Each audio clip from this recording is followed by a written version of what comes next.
సింధు జలాల ఒప్పందం ప్రకారం పాకిస్తాన్ కు కేటాయించిన నీటిని నిలిపివేయడానికి లేదా దారి మళ్లించడానికి భారతదేశం చేసే ఏ ప్రయత్నాలనైనా యుద్ధ చర్యగా పరిగణిస్తామని పాకిస్తాన్ ప్రధాన మంత్రి కార్యాలయం హెచ్చరించింది.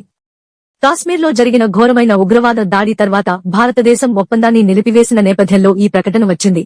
ఈ దాడిని పాకిస్తాన్ కు చెందిన గ్రూపులపై భారతదేశం నిందించింది.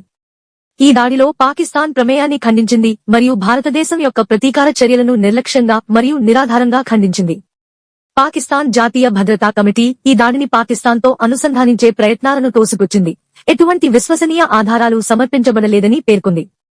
భారతదేశం తీసుకునే అటువంటి జల సంబంధిత చొరవలను పాకిస్తాన్ జాతీయ శక్తి స్పెక్ట్రమ్ అంతటా పూర్తి శక్తితో ఎదుర్కొంటామని ప్రధానమంత్రి కార్యాలయం నొక్కి చెప్పింది. Please share and subscribe for more updates. భారతదేశం మరియు పాకిస్తాన్ మధ్య ఇప్పుడు యుద్ధం ప్రారంభమైతే పాకిస్తాన్ ఆర్థిక రంగంలో తీవ్రంగా నష్టపోతుంది. పాకిస్తాన్ ఆర్థిక వ్యవస్థ ఇప్పటికే $285 బిలియన్ల జాతీయ అప్పుతో నిండి ఉంది మరియు రాబోయే 4 సంవత్సరాలలో $100 బిలియన్ల తిరిగి చెల్లించే బాధ్యతలను ఎదుర్కొంటుంది. ఈ వివాదం కరాచీ నౌకాశ్రయాన్ని దిగ్బంధించడానికి దారితీయవచ్చు. దీని ద్వారా $95 బిలియన్ల విలువైన వాణిజ్యం వెళ్తుంది.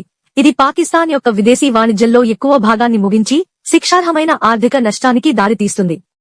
సింధు నదిపై ఆధారపడటం విషయానికొస్తే పాకిస్తాన్ యొక్క సాగు భూమిలో 80%, 16 మిలియన్ హెక్టార్లు 93%, దాని నీటిపారుదల జీడీపీలో 25% సింధు నదీ వ్యవస్థపై ఆధారపడతాయి. కరాచీ, లాహోర్ మరియు ముల్తాన్ వంటి ప్రధాన నగరాలు ఈ జలాలపై ఆధారపడి ఉంటాయి. అలాగే టార్బెలా మరియు మంగ్లా వంటి కీలక జల విద్యుత్ కేంద్రాలు కూడా ఈ జలాలపై ఆధారపడి ఉంటాయి.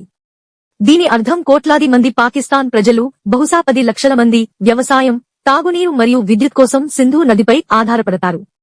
అందువల్ల సింధు జలాల ఒప్పందం లేదా నీటి ప్రవాహానికి ఏదైనా అంతరాయం ఏర్పడితే అది పాకిస్తాన్ జనాభా మరియు ఆర్థిక వ్యవస్థపై వినాశకరమైన ఆర్థిక ప్రభావాన్ని చూపుతుంది.